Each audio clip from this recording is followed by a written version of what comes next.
Hello guys, dahil hapon na ngayon, kailangan kong magawa ng sambusa dahil hindi po yan mawala sa kanila.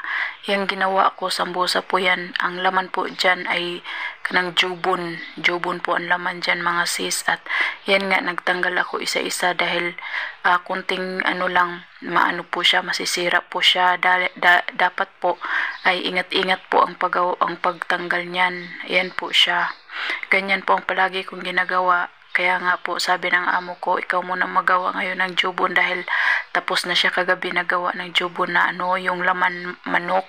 Tapos nung isang araw ang laman ng jubon niya ay laham. Kaya sabi niya, ikaw na naman ngayon kasi matulog ako. Sabi niya, sabi ko okay lang, di naman ako makatulog pag umaga. Kasi nga yung kapitbahay namin dito, sobrang ingay. Sobrang ingay ng katulong dito. Palaging nagdadabog yung kapitbahay namin kaya hindi ako makatulog dahil lang po namin isang gate lang po namin dito yung kapitbahay namin kaya sobrang ingay. Kaya sabi ko kay Kikay, ako na lang magawa kasi wala naman akong gagawin, puro lang naman ako cellphone tsaka tulog, higa. Tapos sabi niya, o sige gawa ka. Yun nga, nagsigawa ako ngayon at yan yung kamay kong yung kamay kong nasa wala ay may sugat po yan. Nasugatan ako kahapon kaya kaming mga OFW ang pinakaayaw naming masugatan dito ay ang kamay namin.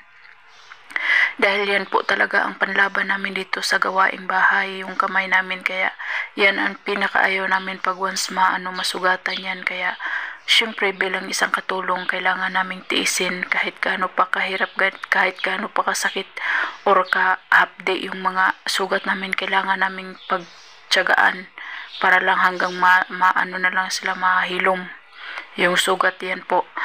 Bilang isang OFW, mahirap po talaga mga sis at lods. Kaya sa mga first timer dyan, wag po kayo mag-expect dito na madali yung gawain. I-expect nyo na lang po na sobrang hirap. Yan na lang po palagi nyong iisipin kasi wala talaga ditong trabaho na easy lang. Lahat po ng trabaho dito ay kailangan mo talagang pagtiisan.